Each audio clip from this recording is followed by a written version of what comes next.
আলহামদুলিল্লাহ, আল্লাহ তাআলার দরবারে শুকরিয়া আদায় করি, যিনি আমাদেরকে দয়া করে মায়া করে 5 ওয়াক্ত নামাজ, জুমার নামাজ, আল্লাহর বিধিবিধান কিছু হলে আল্লাহ পাক মানার জন্য তৌফিক দিয়েছেন। বেনামাজি, মুনাফিক, সুদখোর, ঘুষখোর, যারা ইসলাম চায় না, ইসলামের প্রচার চায় না, তাদের থেকে আল্লাহ পাক আমাদেরকে ভিন্ন করে ভালোবেসে মহব্বত করে সুযোগ করে দিয়েছেন দিন শোনা শেখার জন্য, বদদের থেকে ফিরে নিয়ে এসছেন। এজন্য বলছি আলহামদুলিল্লাহ। গত তারিখে আলোচনা ছিল, আসলে আলোচনা করতে শেষ করা যায় না, আলোচনা অনেক, কথা অনেক, সময় কম, ব্যাপক আলোচনা। কিছু মূর্খ মানুষ তার বোঝেও না, এগুলো এগুলো কিছুই বোঝে না, কেউ এইটাই বোঝে না, ওইটা বোঝে। অশিক্ষিত মূর্খ গুলো এগুলো বোঝে না, গরু ছাগল এগুলো কিছু বোঝে না। যারা নিজের নাম সই জানে না, তাদের মূল্য কি? 1 পয়সা মূল্য নেই তাদের। সমাজ মূল্য দিতে পারে, জামাত মূল্য দিতে পারে, পরিবেশ মূল্য দিতে পারে, আল্লাহর কাছে কোনো দাম নেই। কেননা মূর্খ অশিক্ষিত গরু ছাগল। গরু ছাগল তো আল্লাহরে সেজদা করে। এদিনই দেখলাম কবুতর সেজদা করতেছে খানায় কাবায়। মানুষ যেমন সেজদায়, কবুতর অন্যভাবে সেজদায় লুটিয়ে আছে। বলি সুবহানাল্লাহ। এর চাইতেও খারাপ বাল আদল্য আল্লাহ কোরআনে কারিমে জানাচ্ছেন যে ওরা পশুর চাইতে খারাপ, যারা ইসলাম চায় না, ইসলামের কথা প্রচার বন্ধ করে। ওরা পশুর চাইতেও খারাপ, নিকৃষ্ট। মূর্খ মানুষের কি মূল্য আছে? নাই দেখি তো আল্লাহ পাক সূরা আলাক নাযিল করলেন, ইকরা বিসমি রাব্বিকাল্লাযী খলাক। আল্লাহ বলেন রাসূলকে আগে কিন্তু দুনিয়ায় পাঠা দিয়ে ওহী দেওয়ার শুরুতেই বললেন, ইকরা বিসমি রাব্বিকাল্লাযী খলাক, পড়ুন আপনার প্রভুর নামে যিনি আপনাকে সৃষ্টি করেছেন। যিনি আপনাকে সৃষ্টি করেছেন তার নামে আপনি পড়ুন। এতে বোঝায় কি? ব্যাখ্যা যাবো না, অনেক দূরে যাবে, সূরার ব্যাখ্যা অন্যদিনে যাব। আজকে শুধু একটু শর্টটা উপস্থাপন করলাম। মূর্খ কোনো মূল্য নাই, মূর্খ মানুষ কোনো সমাজে চলে না। এখন মুখ শ্রেণীর কোনো ব্যক্তি মূর্খ মানুষকে নেতৃত্ব দেওয়ার স্থানটা দিয়ে দেয়, সেটা তার ব্যাপার। আইয়ামে জাহিলাতের যুগের মতো তার ব্যাপার। আর তারা এই জন্য কি আমাদের মানে দায়ী হবে? কেননা মূর্খ মানুষ, অশিক্ষিত মানুষ সমাজের ভালো আর মন্দ কিছু বোঝে না। ওরা বোঝে কার? অন্যের কথা ওরা কানলে থাকে, বোঝে, নিজের কোনো ব্যক্তিগত বুদ্ধি নাই। এই জন্য মূর্খ মানুষকে আল্লাহ পাক পছন্দ করেন না। বিদায় আল্লাহ কোরআনের আয়াত নাযিল করলেন, ইকরা বিসমি রাব্বিকাল্লাযী খলাক। হে নবী, আপনি পড়ুন আপনার প্রভুর নামে যিনি আপনাকে সৃষ্টি করেছেন। এখন আমরা কাকে সমাজের নেতা মানছি? দিদির দিক একটু চিন্তা করবেন, খালি মানবেন না, ওকে ছুরি মেরে দেন। একটা শিক্ষিত যোগ্য ব্যক্তি যার দ্বারা ইসলাম প্রচার হবে, আল্লাহর দ্বীন প্রতিষ্ঠিত হবে, আল্লাহ রাসূলের আদর্শ সুন্নাত তরিকাগুলো বাস্তবায়ন হবে সমাজে, এমন লোককে আপনি সমাজের নেতৃত্বের স্থানে লাগাই দিন। কেউ ভুল করলে তাকে ভুল শুধরাই দেন। আপনি ভুল হচ্ছে, এটা ঠিক নয়, এইটা ঠিক। যত বড় ঊর্ধ্বতম কর্মকর্তা হোক না কেন, আপনি ভুলটাকে ধরাই দেন, নাকি বলেন? ভুলটাকে ধরাই দিতে হবে। টাকা দেয় তাতে ক্ষতি হয়েছে, সমাজে টাকা তো সবাই দেয়। 1টা টাকা মসজিদে যদি কেউ দান করে, তার যে অধিকার, কোটি টাকা দান করে, ওর একটা অধিকার। মসজিদ কার জন্য ব্যক্তিগত সম্পদ নয়। সম্পদ একথা নাকি? ব্যক্তিগত সম্পদ এটা প্রত্যেকের জন্য সমান অধিকার। এলাকার লোক হোক, এলাকার বাইরের লোক হোক, প্রত্যেকের জন্য সমান অধিকার। এটা আল্লাহর ঘর, সবার জন্য সমান। সুতরাং এলাকার ছেলে পিছনে বসে সামনে লাগা করে দিবেন, বললাম আলেম, এলাকার ছেলে যদিও কিন্তু আলেম, সে কদর করবেন, মর্যাদা দিবেন। আলেমের কদর করতে হবে। আমি যে মনে করি উনি সামনে দিলে পরে বোধহয় আমার খাটো হবো না, আমি না, কি আমি খাটো হই? ইমামই থাকবো, ইমামই থাকবে, মুসল্লি থাকবে। মুসল্লি কোনো ইমাম হতে পারবে না, ইমামই থাকবে। কতগুলো মূর্খ মুসল্লি আছে বলে যে হুজুরের পিছনে খোঁচালি বেড়ে, মনে করে কি ওদের খোঁচালি আমি বড় কিছু না। আপনি মুসল্লি থাকবেন, অশিক্ষিত কাটা মূর্খ মুখরে থাকবেন। সামনে আপনার ক্ষমতা নেই, আপনি 14 গোষ্ঠী যাবার ক্ষমতা হবে না। আলেম আলেমের ইজ্জত দিবে, আলেম সামনেই থাকবে, পিছে থাকবে না। এখানে না হোক আরেক জায়গায়, আরেক জায়গায় সেখানে থাকবে, পিছে থাকে না আলেমেরা। আলেমদের সম্মান দিতে হবে, আল্লাহ সঙ্গে সম্মান দিয়েছেন, সুতরাং আপনি আমি সম্মান কেন দেব না? কত হাফেজ রাস্তায় ঘুরে বেড়াচ্ছে দেখেন গা, আমল নাই, কিচ্ছু নাই। এদিন এক হাফেজ দেখলাম প্যান্ট শার্ট পরে টাই করে বেড়াচ্ছে, কয়দিন আগে দেখলাম পাগড়ি পরে বড় হুজুর সাজছে। বোধহয় আমি দেখে মনে করলাম যে বোধহয় জান্নাত থেকে আল্লাহর ফেরেশতা পালিয়ে আসছে দুনিয়াতে। এদিনে দেখি প্যান্ট শার্ট পরে টাই পরে দিয়ে বেড়াচ্ছে। তার মধ্যে থেকে যারা আমলের দিক দিয়ে এগিয়ে আসছে, এই হাফেজের কদর করবেন, সম্মান দিবেন, ইজ্জত দিবেন, মর্যাদা দিবেন, হোক ছোট হোক বড়, আলেমকে সম্মান কদর করবেন, তাহলে আল্লাহ আপনার সম্মান বাড়াই দিবে। কোন আলেমকে বেইজ্জতি করবেন, শুনে রাখেন, কোন আলেমকে আপনি বেইজ্জতি করবেন, আপনি বেইজ্জতি না হবেন আল্লাহর কসম আপনি মরবেন না। আপনি এরকম বেইজ্জতি লাঞ্ছিত হওয়ার পর আপনি মরবেন, তার আগে আপনার মরণ হবে না। আলোচনায় ফিরে যাই। তো আল্লাহ রাব্বুল আলামিন তাহলে কি বলছেন? ইকরা বিসমি রাব্বিকাল্লাযী খলাক, হে নবী আপনি পড়ুন, যিনি আপনাকে সৃষ্টি করেছেন সেই পড়বেন নামে আপনি পড়ুন। এখন পড়ার কথা আল্লাহ পাক বললেন, শুধু কি কোরআন শরীফ পড়ার কথা বলেছেন? না, অন্যান্য সাইডের জ্ঞানগুলো রক্ষণাবেক্ষণা করার জন্য, রাসূলকে ইসলামকে প্রস্তুত করার জন্য, দ্বীন কায়েমের আন্দোলনের জন্য আল্লাহ পাক নির্দেশ জারি করলেন। এই কথা বললে সমাজের এক শ্রেণীর মানুষ মনে করে বোধহয় উনি জামাত ইসলামের কথা বলতে, জামাত ইসলামের আন্দোলনের কথা বলতে। না, কি জামাত নিয়ে? জামাত চেনে কিনা? জামাতের কজন চেনে? কোন জামাত থামাতের এখানে কথা হয়নি। কথা হয়েছে আল্লাহর দ্বীন কায়েম করার জন্য রাসূলকে আল্লাহ দুনিয়ায় পাঠা দিলেন। এখানে কোন মানুষের ব্যক্তিগত আইন নাই, ব্যক্তিগত কথা নাই, ব্যক্তিগত মত নাই, ব্যক্তিগত আদর্শ নিয়ে জমিনে চলবে। এই জন্য আল্লাহ তাআলা কোরআন নাযিল করলেন। কোরআন নাযিল করার উদ্দেশ্য একটাই, ইকরা বিসমি রাব্বিকাল্লাযী খলাক, হে নবী আপনি আপনি পড়বেন নামে পড়ুন, আর আপনি যিনি সৃষ্টি করেছেন তাকে স্মরণ করবেন। এখন আমি মসজিদে আসলে পরে স্মরণ করে আল্লাহরে, বাইরে গেলে পরে স্মরণ করবো আমি শয়তানকে। আপনি কেমন মুসলমান? আপনি কেমন মুসলমান? আপনি নাই যোগ্যতা, এখানে দাঁড়িয়ে সূরা ফাতিহা বলার ক্ষমতা আপনার নাই, আপনি বাইরে গিয়ে সমালোচনা করেন, ব্যাপারটা কি? সূরা ফাতিহা বলেন দাঁড়িয়ে দেখি। আমি বুকে হাত দিয়ে বলতে পারি 90% মুসলিম সূরা ফাতিহা বলতে পারবে না। কথা বলে কেন?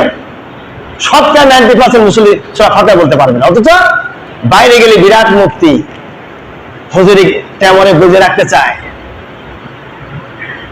শিখার চেষ্টা করেন, আল্লাহ শিখার জন্য আয়াত নাযিল করেছেন, শিখার চেষ্টা করুন। এটা হলো হজের মৌসুম, হজের মাস। হজের ব্যাপারে গত সপ্তাহে আলোচনা করেছিলাম। এই হজের মৌসুমে হজটাকে আল্লাহ পাক খরচ করেছেন। বাইতুল্লাহ শরীফ তওয়াফ করা, ছাপা মারা, দৌড়াদৌড়ি করা, মিনাই বাজারে কুরবানি করা, মুজদালিফায় অবস্থান করা, নবীদের মাজার শরীফ জিয়ারত করা, এটা করলে ব্যাপক সওয়াব। আল্লাহ রাসূল বলেন, ওয়াকাল আলাইহিস সালাতু ওয়াস সালাম তাবিউ বাইনাল হজ্জি ওয়াল উমরাতি ফাইন্নাহুমা ইয়ানফিয়ানিল ফাকরা ওয়াজ যুনুব। রাসূল কারীম সাল্লাল্লাহু আলাইহি ওয়াসাল্লাম ইরশাদ ফরমান, তোমরা হজ এবং উমরা উভয় আদায় করিও, হজও করিও, উমরাও আদায় করিও। রাসূল হজের সঙ্গে উমরা আদায় করেছেন। শাওয়াল মাসে আল্লাহর নবী অনেক একাধিকবার উমরা করেছেন। এখন আমরা হজ করতে এই জন্যই যাই না, টাকা পয়সা ব্যয় হবে, অথবা আমার 5 বিঘা বা 4 বিঘা জমি আছে, সম্পদ আছে, এই সম্পদ আমার বিক্রি করে হজে যাব, তো আমার ছেলে পেলে কি করবে না করবে? ছেলে পেলে জন্ম দিয়েছেন আপনি, বাপ হয়েছেন শুধুমাত্র, আর কিচ্ছু না। আপনি শুধু বাপই হয়েছেন, এর বেশি কিছু নয়। যে আল্লাহ জন্ম দিয়েছেন, ওই আল্লাহ খাওয়াবেন, পড়াবেন, রিজিক দিবেন, সব দিবেন। কি বলেন? কথা বললে কেন? আল্লাহ দিবেন এগুলো, তা আপনি চিন্তা করেন কেন? হজ করতে টাকা একটা খরচ করা হচ্ছে, আপনি কাপড় নেবো করেন কেন? রাসূল এখানে বলতেছেন, হে পৃথিবীর মানুষেরা শোনো, ওয়ামিন মুকাম্মালাত লিতিল হাজ্জি জিয়ারাতুন সাইয়্যিদুল কুবুর লিসাইয়্যিদিল আহালিল কুবুর। রাসূল কারীম সাল্লাল্লাহু আলাইহি সাল্লাম বলেন, পৃথিবীর মানুষেরা শোনে না। প্রথম কথা আল্লাহ রাসূল বললেন যে হজ আর উমরা করেছি, হজ উমরা খালি খালি করে নাই। প্রথম অংশে হাদিসে বলতেছেন হজ করলে, উমরা আদায় করলে আল্লাহ পাক জীবনের সব গুনাহ মাফ করে দিবেন। আর 2 নম্বর কি করবেন? রাসূল কারীম সাল্লাল্লাহু আলাইহি সাল্লাম বলেন, 1 নম্বরে তোমার জীবনের সব গুনাহ মাফ করা হবে, আর 2 নম্বরে তুমি যে অভাব অনটনে রয়েছো, তোমার জীবনের অভাব অনটন গুলি আল্লাহ রাব্বুল আলামিন পূরণ করে দিবে। এই 2টা কাজ আল্লাহ পাক করবে। আপনি হজ করবেন না কেন? টাকা খরচ হবে না? যে টাকা খরচ হয়ে যাবে, রাসূল বলেছেন লক্ষ লক্ষ কোটি গুণে তোমাকে সওয়াব দেওয়া হবে টাকার বদৌলতে, হজের বদৌলতে। আর যে টাকা খরচ করেছো আল্লাহ পাক 16 আনার জায়গা 18 আনা বরকত দান করে দিবে। আপনি কোথায়, কোন শয়তানের পাল্টানে পড়েছেন? হজ করতে কষ্ট লাগে, হজের টাকা নাই কার, এই সমাজে নাই কার, এই গ্রামে নাই কার? বড় কষ্ট লাগে নাকি? মনে রাখবেন, হজ করবেন না তো আপনার ওই টাকা অন্য ছাড় আল্লাহ পাক খসায় দিবে, এমন করে খসায় দিবে আপনি 14 গোষ্ঠী টেরও পাবে না। এবং খসা দেয়ও, মানুষ বোঝে না। তাই একটু নিজের বিবেককে চিন্তা করে দেখুন, বিবেকের কাছে চিন্তা করে দেখুন, চোখটা বন্ধ করে দেখেন যে আপনার ওই মুসিবত, ওই বালা মুসিবত, ওই রোগ কেন হচ্ছে, কি জন্য হচ্ছে। নিশ্চয় আপনার জীবনের, আপনি নামাজও পড়েন না, হজও করলেন না, ইসলামের ভালো কাজও করলেন না, আপনার মুসিবত আর বালা সরতেছে না, তাহলে আপনার নিশ্চয় জীবনের অনেক বড় বড় অন্যায় রয়েছে। এই অন্যায় থেকে বাঁচতে গেলে অবশ্যই আপনাকে ইস্তেগফার তওবা করে আল্লাহর রাস্তায় নিজের জীবনটা বিলা করার জন্য তৈরি হতে হবে। আপনি নিজে সম্পদশালী হয়েছেন, মনে করেন আমি একা থাকবো, এলাকার মাতবার থাকবো, বড় বড় কথা কাবো, ঘুরে আড়াবো, আর এলাকার আর কাউকে বড় বড় ঘুরে আনতে দেবো না, কথা বলতে দেবো না। আমি বড় থাকবো, আমি সবার চাই বেশি বেশি কথা বলবো, আর কারো সুযোগও দেবো না, এবং আমার অধীনে সব চলুক না। ইসলাম এটা বলেননি, ইসলাম এটা বলেন নাই, শরীয়ত এটা বলেননি। কালা সাদার ব্যবধান ইসলাম পৃথক করে নাই, বরং কালারও যে মূল্য ইসলামের কাছে, সাদারও একই মূল্য, ফরসারও একই মূল্য। এখানে কারোকে ডিভাইডেড করা হয়নি, পৃথক করা হয়নি। সুবহানাল্লাহ বিহামদিহি। বন্ধুগণ, ভাইরা, এই জন্য আল্লাহ নবী বলেন ওয়ামিন মুকাম্মালাতিল হাজ্জি জিয়ারাতু সাইয়্যিদিল কুবুর লিসাইয়্যিদিল আহলিল কুবুর। আল্লাহ নবীর পবিত্র মাজার জিয়ারত যে ব্যক্তি পূর্ণ আশায় মাজার জিয়ারত করবে, রাসূলের মাজারের পাশ গিয়ে সালাম জানাবে, আসসালাতু আসসালামু আলাইকা রাসূলুল্লাহ, আসসালাতু আসসালামু আলাইকা হাবিবাল্লাহ, আসসালাতু আসসালামু আলাইকা ইয়া রাহমাতাল আলামিন। রাসূলের রওজা পাকের কাছে গিয়ে সালাম জানাবে, দোয়া করবে। আল্লাহ নবী বলেন কিয়ামতের দিন, যেদিনকে মানুষ তার বাবাকে ভুলে যাবে, মা তার কন্যাকে ভুলে যাবে, এই দুর্দিন মুসিবতের সময় আমি রাসূল বলতেছি ওই উম্মতের জন্য যে আমার মাজার জিয়ারত করলো, তার জন্য আমি রাসূল কিয়ামতের দিন সুপারিশ করা ওয়াজিব হয়ে যাবে। মাজার জিয়ারত করলো, রাসূলের পবিত্র রওজা পাক জিয়ারত করলো, আল্লাহ রাসূল বলেন তার জন্য সুপারিশ করা আমি রাসূল আমার জন্য ওয়াজিব হয়ে যায়। সুবহানাল্লাহি বিহামদিহি, সুবহানাল্লাহিল আযীম। এখন এখানে একটি কথা আছে, অনেকেরই ভাবনা আমার সম্পদ হালাল নাই, আমার সম্পদ হালাল নাই, তাই হজ করতে সে চায় না। আমার ধারণা এটা, অনেক মানুষ সম্পদশালী আছে। আমি নাটোর যেখানে থাকতাম, পাইকারদলা হাই স্কুলে আমি ধর্মীয় প্রধান শিক্ষক ছিলাম। সরকারি চাকরি আমি ছেড়ে দিছি 2 বার করে, 2 বার করে সরকারি চাকরি ছেড়েছি, একমাত্র হালালকে একত্রিত করার জন্য। সেখানে একজনের প্রায় 73 বিঘি সম্পত্তি, লোকটি কোনো বছরে কুরবানি করতো না, কুরবানি করতো না, হজ তো দূরের কথা, কুরবানি সে করতো না। লোকটি মারা গেল, তার কবরের উপরে আগরবাতি জ্বালা জ্বালা রাখে তার স্ত্রী, তার নাতি নাতনির ছেলেরা যায়। আল্লাহর মেহেরবানিতে অধম সেখানে যাওয়ার পরে 4-5 বছরের মধ্যে আমি এগুলিকে সব বন্ধ করে দিয়ে তার মেজর ছেলের একটা মাত্র সন্তান নাম রিপন, ওকে দিয়ে কুরবানি করলাম আগে ওর বাড়ির মধ্যে, এরপরে ওর চাচাতো ভাই এদের দ্বারা কুরবানির উৎপত্তি করলাম, এখনো কুরবানি চালু রয়েছে, এই অধমের দ্বারা এই উপকারটা হয়েছে, বলি আলহামদুলিল্লাহ। এই পাইকারদার হাই স্কুলের পাশের কথা বলছি আমি, দূরে না, ক্যান্টনমেন্টের পাশে, উত্তর পাশে। ওই নাম গ্রামের নামটা রাখলাম পাইকারদার, ছিল পাইকারদার হাজিপার নাম রাখলাম। এলাকায় অনেকগুলো হাজি তৈরি হয়ে গেল এই বক্তব্য, আমার বক্তব্য শুনে বেশ কয়েকটা হাজি, মহিলা পুরুষ অনেকগুলো হাজি হয়ে গেল, হজ করলো। সেই সময় পাহাড়টার আমি নাম রাখলাম পাইকারদার হাজিপাড়া কেন্দ্রীয় জামে মসজিদ।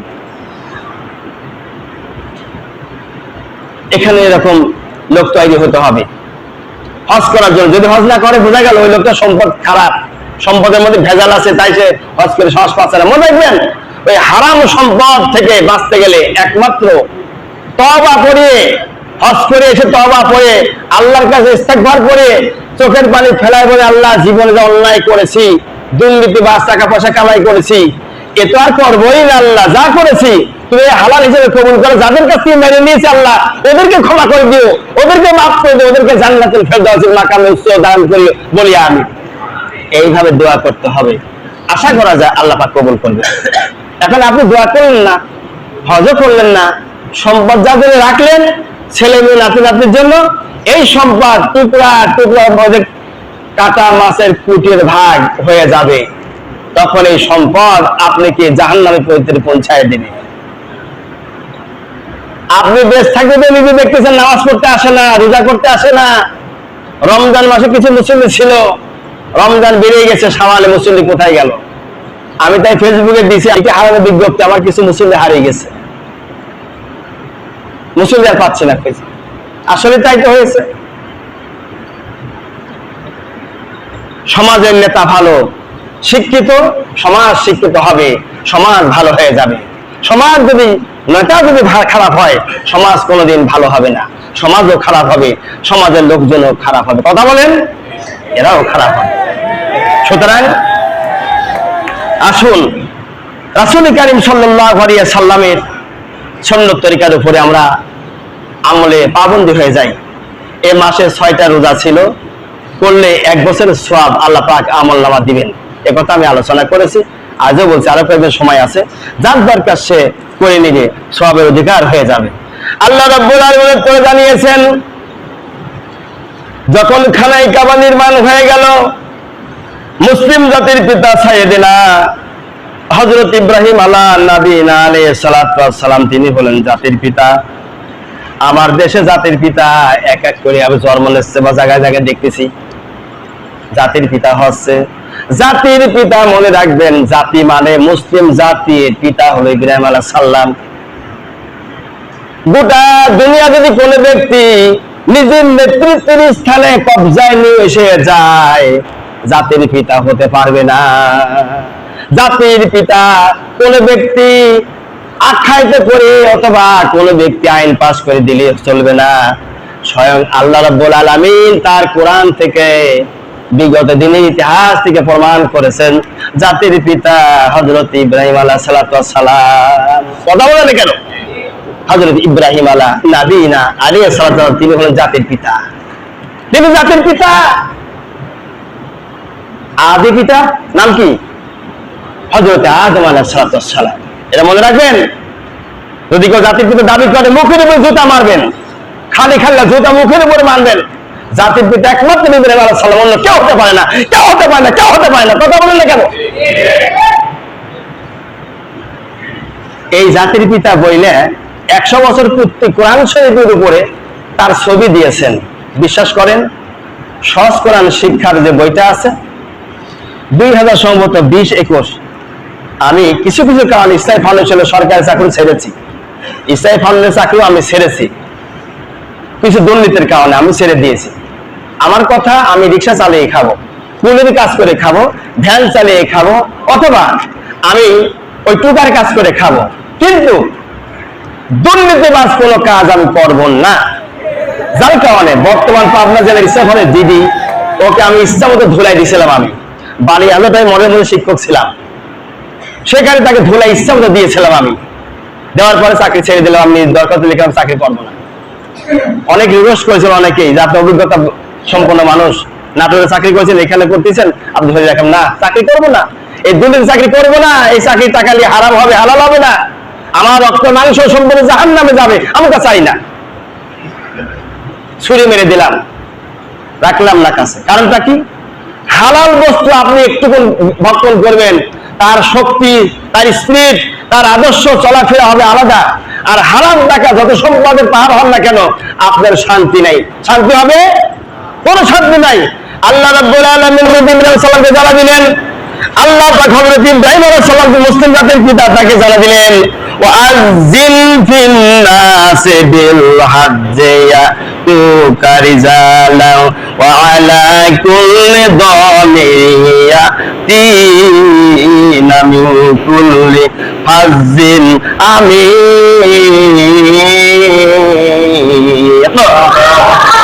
হযরত ইব্রাহিম সাল্লাল্লাহু আলাইহি জানা দিলেন, হে ইব্রাহিম, তোমাকে আমি অর্ডার করলাম, হুকুম করলাম, এই যে খানায় কাবা, বাইতুল্লাহ শরীফ খানায় কাবা, এই খানায় কাবায় হজ করার জন্য তুমি ঘোষণা করে দাও যেন দূর দূর থেকে উটের উপর চড়িয়ে পায়ে হেঁটে লোকেরা যেন হজ করতে আসে। ইব্রাহিম আলাইহিস সালাম বলেন, রব্বুল আলামিন, আমি যে মানুষদেরকে বলবো, ও লোকেরা তোমরা হজ করতে এসো, আমি জাতির পিতা, আমার কথা তোমরা হজ করতে এসো মদিনায় মুনাওয়ারায়, এই ঘর আল্লাহ তওয়াফ করার কথা বলেছেন। ও আল্লাহ, আমার এই কণ্ঠস্বর আর কতটুকু জায়গা যাবে? আল্লাহ পাক জানা দিলেন, হে মুসলিম জাতির পিতা সাহেব ইব্রাহিম আলাইহিস সালাম, আপনার শুধু বলার দায়িত্ব, মুখ দিয়ে শুধু ঘোষণা করে দেন, হে দুনিয়ার মানুষেরা, আল্লাহ রাব্বুল আলামিন খানায় কাবাকে তওয়াফ করার জন্য আমাকে হুকুম করেছেন, তাই তোমরা হজ করার জন্য এখানে আসিও। আপনার দায়িত্ব শুধু এই কথাটা প্রকাশ করা, প্রচার করা, আর তাম পৃথিবীর মানুষের কানের ভিতরে পৌঁছানোর দায়িত্ব আমি আল্লাহ আমার কুদরত গ্রহণ করবে। তখন মাইক ছিল না, ফ্যান ছিল না, তাই তখন মাইকে আজান হয়নি, ওয়াজ হয় নাই। বাংলা কথা বলেন ভালো করে, অশিক্ষিত কিছু গন্ড মূর্খ আছে সমাজে, তাদেরকে বলছেন ভালো করে কান লাগাই শোনেন। তখন ফ্যান ছিল না, মাইক ছিল না, সাউন্ড ছিল না, এরকম ছাদ ছিল না, ঘড়ির কাঁটা ছিল না, লাঠি গাড়ি দিয়ে ছোটবেলা দেখেছি মুরব্বীরা কয়দা বা জহরক্ত হলো কিনা, লাঠি গাড়ি দিয়ে যখন বেড়াতে কিন্তু পশ্চিমে দিয়েছে তখন তার জহরক্ত হয়ে গেছে। এগুলো করেছেন। আপনি কি করেন? আপনি কি করেন? অতএব আপনার দায়িত্ব থাকবে। অহন মাইক হয়েছে, ইসলাম প্রচার করার জন্য সহজ হয়েছে, মা বোনদের জন্য মাইকে আলোচনা করা, কোরআনের কথা বলা, পুরুষের যে ওয়াজ দরকার, মহিলাদের ওয়াজ দরকার। কেননা মহিলার পুরুষকে আল্লাহ পাক জান্নাত পৃথক করে দেবে না, জান্নাত মহিলাদের জন্য জান্নাত, পুরুষের একই জান্নাত, জান্নাত কিনা? সুতরাং আসুন আর কথা বাড়াবো না, যে কথা শুনলাম বললাম, আল্লাহ আমার তৌফিক দান করে বলে আমি জানি।